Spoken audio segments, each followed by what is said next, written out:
Okay okay okay yes మాట్లాడండి sir, ఓకేనా మాట్లాడండి. సార్, గతంలో జగన్మోహన్ రెడ్డి గారు ఏకగ్రీవాలు చేస్తే ఆ సర్పంచ్లకు కానీ ఆ జెడ్పీటీసీలకు కానీ బహుమతులు ప్రకటించాడు. అదే ఇప్పుడు ఆ ఏకగ్రీవాన్ని మాత్రం వ్యతిరేకిస్తున్నారు. ఎందుకు వీళ్ళు ఆ విధంగా వీళ్ళ అధికారంలో ఉండేటప్పుడు అధికారంలో ఉన్నప్పుడు ఇంకో విధంగా ప్రవర్తిస్తారు?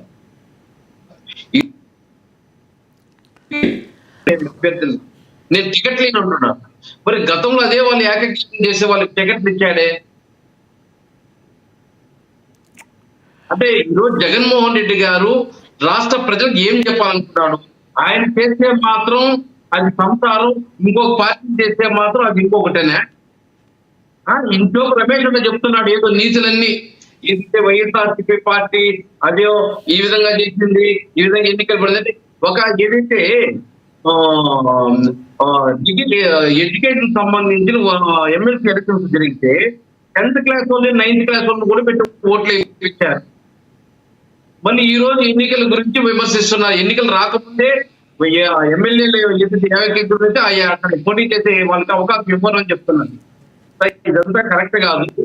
ఈరోజు పవన్ కళ్యాణ్ ఒకటే చెప్తున్నాను, మేమైతే 2024లో 10% ఏదైతే 21 సీట్లు తీసుకోవడం జరిగింది. ఎందుకు?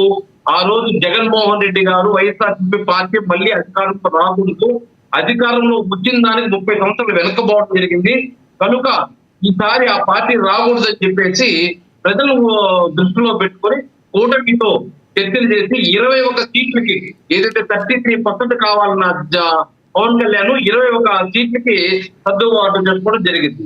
కానీ ఆ రోజే చెప్పాడు, లోకల్ బాడీ ఎలక్షన్స్ లో నాకు 33% కావాలి అని చెప్పి అదే మొన్న వారం క్రితం కూడా ఏదైతే అసెంబ్లీలో నా నాయకత్వం కూర్చునేసి పవన్ కళ్యాణ్ గారు అలా మాట్లాడిన విషయం కాదు, పవన్ కళ్యాణ్ గారు అలా మాట్లాడిన విషయం లోకేష్ గారు మరిచారంటారా?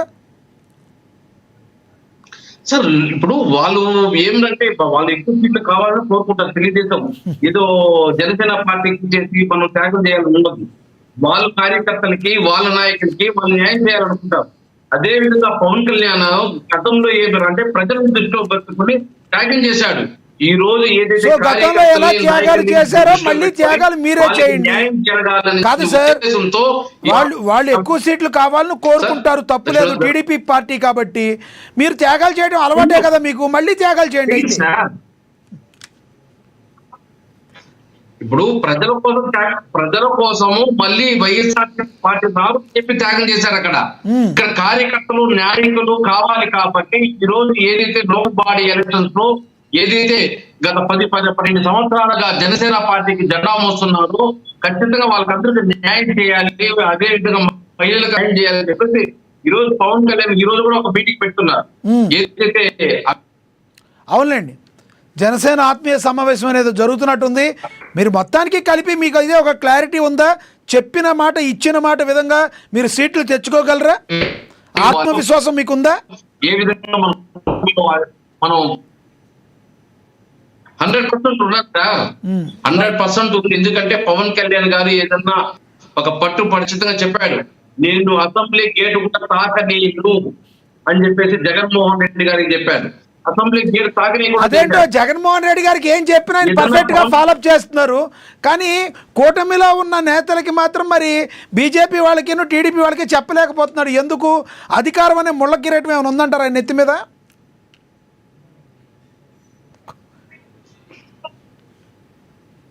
సార్, ఈ రోజు ఒక బాధ్యత ఉంది.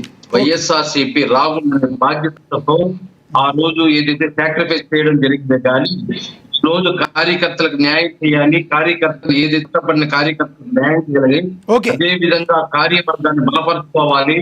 ఏదైతే మళ్ళీ అధికారంలోకి రావాలంటే ఖచ్చితంగా గ్రౌండ్ లెవెల్లో నుంచి స్ట్రాంగ్ గా జనసేన కార్యకర్తలు నాయకులు కూడా ఆత్మవిశ్వాసం కల్పించాలని చెప్పేసి ఈరోజు పవన్ కళ్యాణ్ ఏదైతే కాన్ఫిడెన్స్ తో ముందుకు పోతున్నారు. కానీ ఇప్పుడు చెప్తున్నారు చూడండి, వైఎస్ఆర్సీపీ నాయకులు ఏదో గుత్తకడ నకలా కాస్తూ ఉన్నట్టు వీళ్ళు విడిపోతారు, వీళ్ళకి అవకాశం కల్పించలేదు, వీళ్ళకి జనసేన ఇచ్చేస్తున్నారు. గాల్లో దీపం పెట్టి దేవుడా నీదే పారమంటారా సార్? రాజకీయ పార్టీలు రాజకీయమే చేస్తాయి. మీరు తెచ్చుకోలేకుండా ఉండి వాళ్ళని గుంటనక్కలంటే ఎట్టా సార్? వాస్తవాలు మాట్లాడుకోవాలి మనం. మీరు తెచ్చిపోతారా?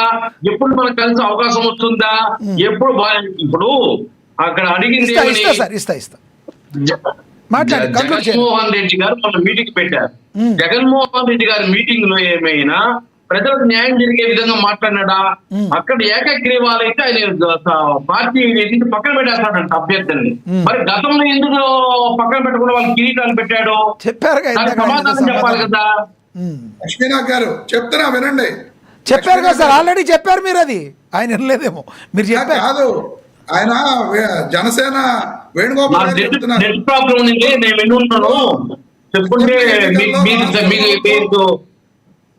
రైట్ రైట్ రైట్ మీరు చెప్పింది విన్నారు ఆయన దగ్గర. రైట్ రైట్ మీరు ఏది చేసినా లోక కళ్యాణం కోసమే చేశారని మీరు చెప్తున్నారు. రమేష్ గారు, మీరు అప్పుడు చేసినా లోక కళ్యాణం కోసమే, ఇప్పుడు మాట్లాడినా లోక కళ్యాణం కోసమే, పార్టీ కళ్యాణం కోసం కాదని మీ అభిప్రాయం. లక్ష్మీనాథ్ గారు చెప్పండి. ఇప్పుడు కూడా వైఎస్ఆర్సీపీ పోటీ చేస్తుంది. మరి వేణుగోపాల్ గారు ఇప్పుడు కూడా వైఎస్ఆర్సీపీని రాకుండా చేయడం కోసం పాపం టీడీపీకి అమ్ముడుపోతారు కదా మళ్ళీ. అదే నేను చెప్తున్నా. ఇప్పుడు కూడా పోటీ చేస్తుంది కదా వైఎస్ఆర్ కాంగ్రెస్ పార్టీ. సార్ లక్ష్మీకాంత్ గారు, ఒక ప్రశ్న 3 పార్టీలకి అడగండి. అసలు ఈ స్థానిక సంస్థలు ఎన్నికలు జరుగుతాయా అనేది ఒక లోగుట్టయితే ఉంది. చంద్రబాబు నాయుడు గారు ఎన్నికలకి ముందుకెళ్లేటువంటి సాహసం చేయలేదు కాబట్టి 34% రిజర్వేషన్లు పెట్టి బీసీలకి మళ్ళీ దాన్ని హైకోర్టు వేయించి అది తేదీ వరకు కూడా స్థానిక సంస్థలు పెట్టరు అని చెప్పి ఆయన అంటారని చెప్పి వైసీపీ విమర్శిస్తుంది. అలాగే సర్పక్రియ పూర్తయితే గానీ ఎన్నికలు పెట్టకూడదు అని చెప్పి వీళ్ళు కూడా వైఎస్ఆర్సీపీ తరఫున హైకోర్టుకి వెళ్ళారండి. సర్పక్రియలో కూడా తేడా మార్పులు ఉన్నాయి, ఓటర్లను తొలగించారు. ఇవన్నీ కూడా చాలా ఉన్నాయి. దీన్ని సరి చేసి ఇస్తే గానీ స్థానిక సంస్థలకి నోటిఫికేషన్ ఇవ్వకూడదని చెప్పి వైఎస్ఆర్సీపీ వెళ్ళిందండి. అంటే అల్టిమేట్ గా చెప్పేది కూటమికి కానీ అటు వైఎస్ఆర్సీపీ కానీ ఈ స్థానిక సంస్థల ఎన్నికలు జరగడం అనేది భయంగా ఉందండి. కాదు అవునని చెప్పి ఆ నాయకులు చెప్పాలి. ఎస్ చెప్తారు. ఎస్ వేణుగారు, మీరు కంక్లూడ్ చేసినట్టేనా? అజయ్ గారి దగ్గరికి వెళ్దాం. మీరు కంక్లూడ్ చేసినట్టేనా?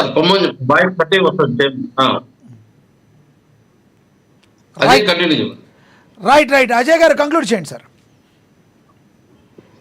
లక్ష్మీనాథ్ గారు, ఇందాక నేను సూపర్ 6 హామీలు అమలు చేస్తూనే దాంట్లోనే ఇంకొక 2 పథకాలు మేము అమలు చేయాలని చెప్పి నేను గుర్తు చేయడం జరిగింది. రమేష్ అని వినలేదు అనుకుంటా.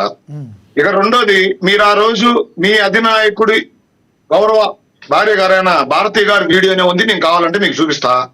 అమ్మఒడి ఇంట్లో ఎంతమంది ఉంటే అంతమందికి ఇస్తామని గౌరవంగా భారతి గారే పబ్లిక్ గా చెప్పడం జరిగింది. అధికారంలోకి వచ్చిన తర్వాత మీరు ఏ విధంగా అమ్మఒడిని చుట్లు పొడిచారో యావత్ రాష్ట్ర ప్రజలు చూశారు. ఈ రోజు తల్లికి వందనం ఏ విధంగా మేము అమలు చేస్తా ఉన్నాం. అర్హులైన పిల్లలు ఎంత మంది ఉంటే ఇంట్లో అంత మందికి 7గురున్నా 5గురున్నా 3గురున్నా 2 ఏ విధంగా ఈ రాష్ట్ర ప్రజలు చూస్తూ ఉన్నారు. ఇక రెండో అంశం, రమేష్ అన్న గారు చెప్పారు 13,000 వేస్తున్నారు, 8,000 వేస్తున్నారు, 7,000 వేస్తున్నారు, 5,000. నేను సూటిగా మీ ద్వారా అడుగుతున్నా, మీరు 15,000 వేశారు, ఆ రోజు వేయలేదు కదా, మీరు వేసింది 13,000.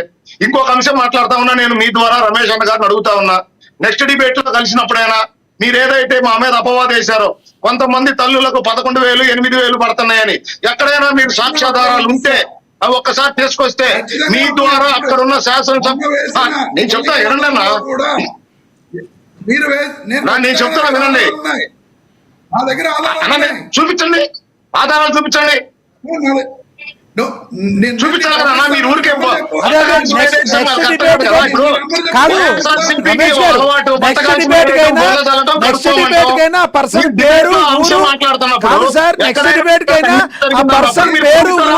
అన్ని చెప్తే అజయ్ గారు